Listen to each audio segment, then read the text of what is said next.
Praise the Lord, everyone. Praise the Lord. Praise the Lord. Amen. I want to thank each of you for joining with us for Thursday's daily Bible study coming from Charlene's Outreach Ministries. We have a great and wonderful lesson for today. Israel's sin against God. Israel's sin against God. Amen. And our lesson comes from Psalm 78, verses 18 to 31. Amen. We should pay close attention to what the things that the Israelite does. That's my thought on this lesson, just all around. All the things that's in the Old Testament and even some of the things in the New Testament, we should pay attention to how the Jewish people, the Israelites, behaved and try to stay as far away from those things as possible because as we saw, God is not pleased with them. And when God gets displeased with someone, it is not a good thing. Amen. It is it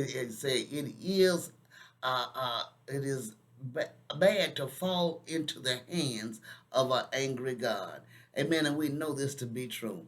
Amen. We're going to get ready to move into our lesson. But first, I want to ask if anything you see touches your heart, soul, or spirit, or you have any questions or comments, please feel free to jot them at the bottom of the screen below, and I will get to them as soon as possible. Also, if you would, subscribe to my channel and join with us as we gather together to study and meditate on the word of the Lord.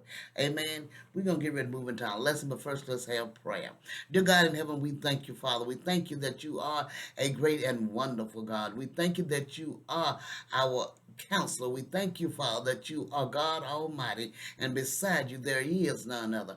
We thank you, Heavenly Father, that you are our everlasting Father and our Prince of Peace, Father. We give you the glory, the honor, and the praise, Father. We thank you for being with us when we go out and when we come in. We thank you for watching over us up and down the dangerous highway day and night, Father. We dispatch angels of protection, healing, and guidance on all those that's on the listen at this time and whenever it is heard, Father. Protect them and guide them and strengthen them, Father. Their families in the mighty name of Jesus. Strengthen them and build them up as they go forth in the mighty name of Jesus. Lord, we ask you to show us the way to go in Jesus' name. Lord, as we go into your word, Father, we ask you that you would open our eyes that we see, our ears that we hear, and give us wisdom, knowledge, and understanding that we may be more proficient doers of the word and not hearers only. In the mighty name of Jesus Christ, we pray. Amen. All right, as we say, Israel sinned against God. Amen. Psalm 78, verses 18 to 31. And the scripture lesson text read verses 18 to 22. And they tested God in their heart by asking for the food of their fancy. Yes, they spoke against God. They said, can God prepare a table in the wilderness? Behold, he struck the rock so that the waters gushed out and the streams overflowed. Can he give bread also? Can he provide meat for his people? Therefore the Lord heard this and was furious. So a fire was kindled against Jacob, and anger also came up against Israel, because they did not believe in God and did not trust in his salvation. Amen. As we look at this here, this lesson, lets us know that we have to be mindful, number one, of the things that we think, and especially when it's concerning God, and that we know that we do not want to fall in the hands of an angry God, because he can be very destructive. He's a loving God, he's a caring God, but he can be very destructive. Amen. We see that people's insolent demand for bread and meat. They was not even didn't even ask in the correct manner. Amen. As we began to provoke the Lord, they began to provoke the Lord about their diet, what they were going to eat. Dissatisfied and grumbling, they presented new demands to the Most High. They insinuated God had led them out into the wilderness to die of starvation. They doubted his ability to provide, grudgingly admitting that he had provided water. They questioned his willingness and ability to provide bread and meat. It really infuriated the Lord that his people did not trust him.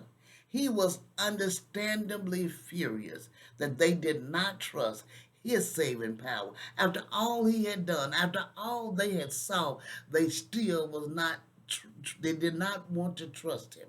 He caused the fire. He caused the fire of his anger to blaze forth against Israel.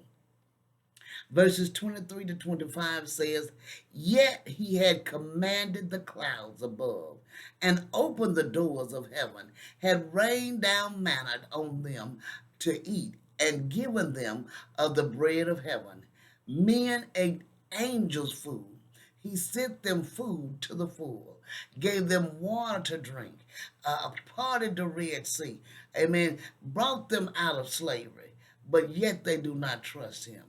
As we see God gracious supply of manna, they wanted bread and he gave it. But were no supermarkets in the wilderness, neither were there the ingredients for making bread. So God opened the doors of his heavenly granary and rained down unfailing supplies of manna. The people feasted on something better than bread. It was angels' food, the bread of heaven.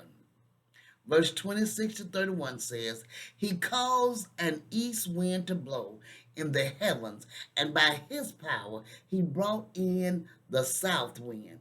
He also rained meat on them like the dust, feathered fowl like the sand of the sea.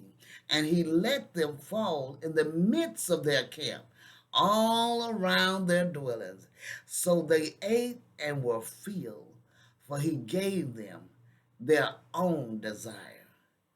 They were not deprived of their craving, but while their food was still in their mouth, the wrath of God came against them and slew the stoutest of them and struck down the choice men of Israel.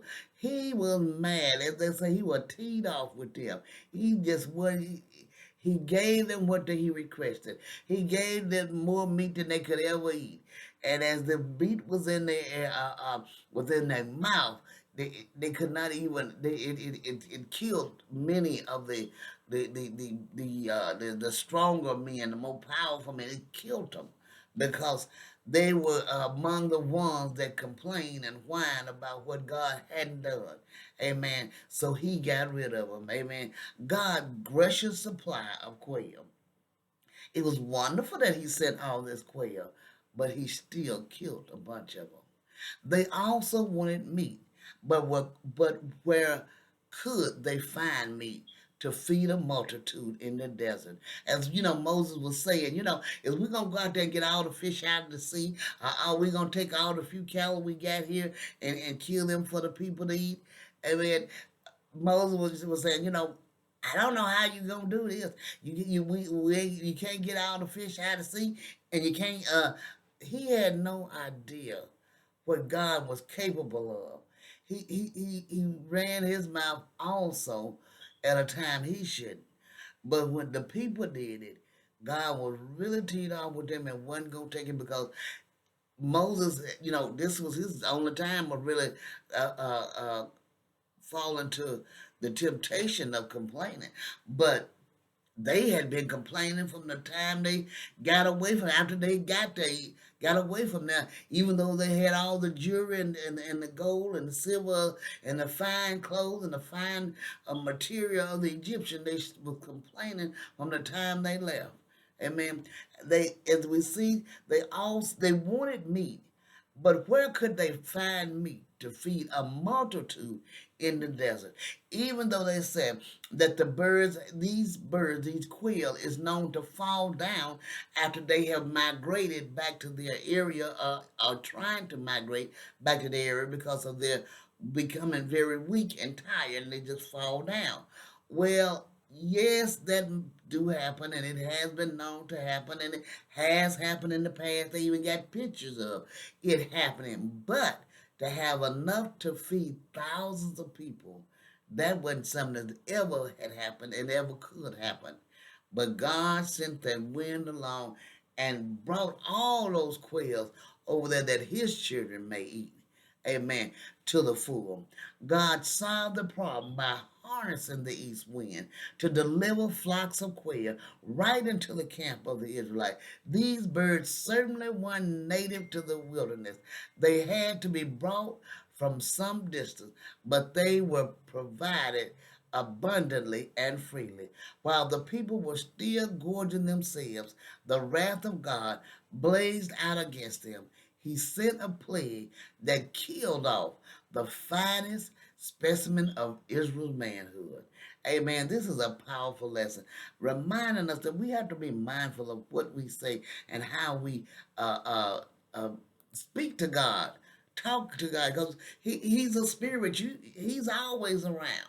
He knows what you're saying. He's always there. So you got to be mindful of what you're saying and seek him.